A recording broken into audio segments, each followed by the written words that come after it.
Hello everyone. Today I will show you how to add Gmail account on Mail app on iPhone.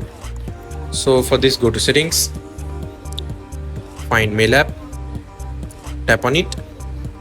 Now from here tap on account. Now tap on Gmail, tap on add account. Now from here tap on Google. If your account is a Google account, tap on it. Now enter your email.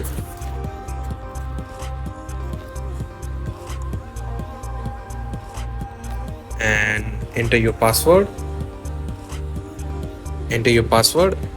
And after entering your password, tap on done, tap on next.